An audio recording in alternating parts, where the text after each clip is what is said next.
Masya Allah. Jamaah. Ye. Senang gak Bu datang ke Islam itu indah? Senang ya, apa yang bikin senang sih? Ketemu artis. Mau belajar apa ketemu artis? Ketemu sama guru-guru, belajar langsung ya. Dan bahkan bisa nanya langsung di sini ya. Dijawab deh sama guru-guru kita. Kalau gitu nih saya mau ngasih kesempatan lagi. Yang mau nanya boleh angkat tangannya. Masya Allah. Oh ibu deh, ibu Banyak silakan. amat. Ibu boleh berdiri Bu. Kenapa Ustadz? Banyak amat yang mau nanya. Banyak amat karena pengen belajar jadi lebih baik lagi di sini, Ya. Masya Allah. Ibu namanya siapa Bu? Dari mana? Ya, bismillahirrahmanirrahim. Assalamualaikum warahmatullahi wabarakatuh. Waalaikumsalam warahmatullahi wabarakatuh. Nama saya Imas Yani dari Majelis Taklim Ar-Rahman, Kampung Kiara Lawang, Garut. Masya Allah, tepuk tangan dong dari Garut. Saya mau bertanya kepada Ustadz Ahmad Khan. Bagus pertanyaannya Bu. Belum. Oh, Ibunya suruh berdiri nggak kelihatan. Udah, Oh, udah. udah. Bagus pertanyaan. Oh, udah berdiri. udah berdiri Bu. Kita berdiri. Silakan Bu pertanyaannya. Tadi kirain udah nanya. Jawab. Ya, bagaimana Ustadz kalau ada seorang pemuda yang pada masa mudanya dia berperilaku jelek atau nakal. Setelah dia dewasa bertaubat menjadi soleh. Tapi pandangan masyarakat sekitar masih tetap menilai pemuda itu tidak baik. Apa yang harus dilakukan oleh pemuda tersebut? Terima kasih. Assalamualaikum warahmatullahi wabarakatuh. Waalaikumsalam warahmatullahi wabarakatuh. Tepuk tangannya dong. Terima kasih Ibu untuk pertanyaannya. Mungkin ini mewakili banyak orang juga ya jamaah. Udah nakal terus tiba-tiba bertobat masih dicap nakal. Apa yang harus dilakukan tuh? Nah kita dengerin yuk tausiah dari guru kita Ustadz Ahmad Khan. Silakan Ustadz. Terima kasih Mas Soni.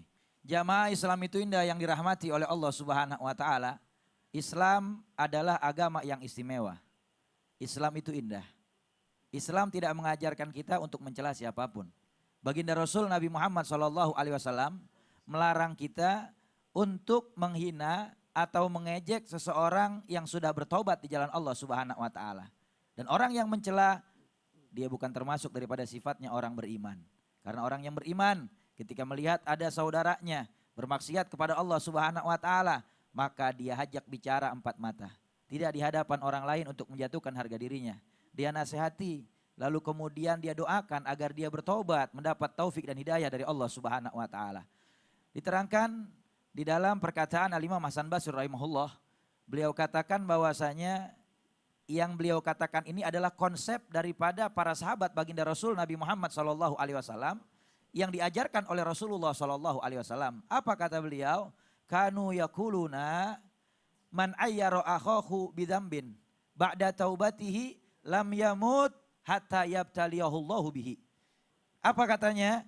Siapa orang yang mencela, menghina, mengejek seorang manusia yang sudah bertobat dari kesalahan dan dosa yang pernah dia lakukan di masa muda, di masa lalunya, maka orang tersebut akan mendapat azab dari Allah Subhanahu wa taala. Tidak dimatikan orang yang menghinanya tadi sebelum dia mengerjakan dosa yang dia cela kepada orang lain itu. Na'udzubillah min dzalik. Bahkan Al-Imam Syekh Muhammad Mubarak Furi, muhaddis, beliau katakan bahwasanya siapa orang yang berkata bahwasanya engkau adalah orang yang hina telah melakukan perbuatan maksiat, berbeda dengan saya orang yang suci, maka ketahuilah orang itu pasti akan diberikan azab oleh Allah. Dia pasti akan melakukan dosa yang sama yang dilakukan oleh orang yang dia cela. Na'udzubillah min dzalik. Maka jangan pernah kita mencela siapapun.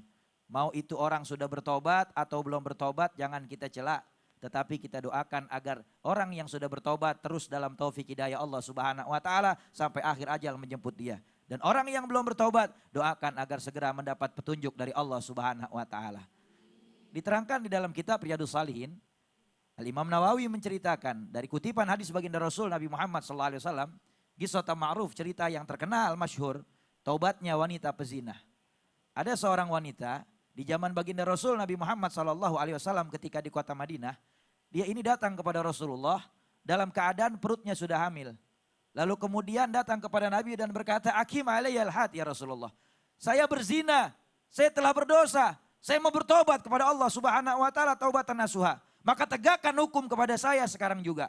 Lalu kemudian Rasulullah SAW berkata kepadanya bahwasanya saya tidak bisa menghukumi kamu karena secara hukum fikih hakim nggak bisa menuntut seseorang di dalam perbuatan dosa yang dilakukan seperti perzinahan tanpa ada saksi 4 orang yang melihatnya. Akan tetapi wanita ini berkata, inilah kandungan yang membesar, inilah saksinya ya Rasulullah. Ini sebagai bukti bahwa saya telah berbuat zina, tegakkan hukum buat saya. Apa kata Rasulullah? Kembali kamu pulang ke rumah, sampai engkau selesai melahirkan nanti, baru nanti kembali lagi ke sini. Luar biasa. Rasulullah di dalam menyampaikan hukum penuh dengan kasih sayang. Akhirnya ini wanita pulang ke rumahnya. Sampai usia anaknya 9 bulan lebih, lalu kemudian lahir, maka anak itu dibawa kepada Rasulullah SAW. Dan wanita ini datang lagi berkata, ya Rasulullah, saya sudah melahirkan. Tegakkan hukum kepada saya sekarang. Saya takut dengan azab Allah Subhanahu Wa Taala. Apa kata Rasulullah? Kembali pulang ke rumah, susui anakmu sampai masa wanita menyusui bayinya. Biasanya 2 tahun. Maka susui, pulang ke rumah. Pulang ke rumah ini wanita. Ketika selesai 2 tahun menyusui, balik lagi kepada Rasulullah. Punya tekad yang kuat buat bertaubat-taubatan nasuha. Akhirnya ketika datang kepada Nabi, maka ditegakkan hukum kepadanya. Anaknya diasuh oleh para sahabat. Lalu kemudian ketika wafat meninggal dunia, Nabi mensolati jenazahnya. Sahabat Umar bin Khattab berkata, ya Rasulullah, apakah engkau mensolati wanita yang berzina? Lalu kata Rasulullah SAW, hati-hati dengan kata-katamu wahai Umar. Sesungguhnya cahaya taubatnya wanita ini seandainya dibagikan kepada seluruh penduduk kota Madinah, maka niscaya mereka akan kebagian cahaya taubat yang diterima oleh Allah Subhanahu Wa Taala. Maka jangan pernah mengejek orang, jangan pernah menghina orang, jangan pernah sok suci, karena kita nggak tahu tutupnya akhir hayat kita ini seperti apa. Bahkan ketika kita melihat orang bermaksiat nggak boleh kita cela. Oh, ini orang tukang maksiat berbuat dosa, berarti ahli neraka. Saya ahli sorga. Nah, hati-hati. Bisa jadi itu orang yang maksiat, dia bertobat kepada Allah di akhir hayatnya, taubatan nasuha, dimatikan husnul khotimah dalam keadaan taat. Sedangkan kita yang sombong dengan ibadah dan ilmu yang kita miliki, naudzubillah, di akhir hayat bisa terseret dalam kemusyrikan, dalam kemaksiatan, mati su'ul khotimah, tidak lebih mulia dari mereka. Nauzubillah min zalik. Jadi atas dasar apa lagi kita harus menghina orang ya? Betul. Kenapa kita nggak memperbaiki diri kita Betul. sendiri aja ya? Doakan, saling mendoakan. Saling mendoakan dan berlomba-lomba dalam kebaikan ya Ustaz. Betul, Mas Soni. Masya Allah, jazakallah khair Ustaz Terima Ahmad kasih, Khan. Mas Soni. Tepuk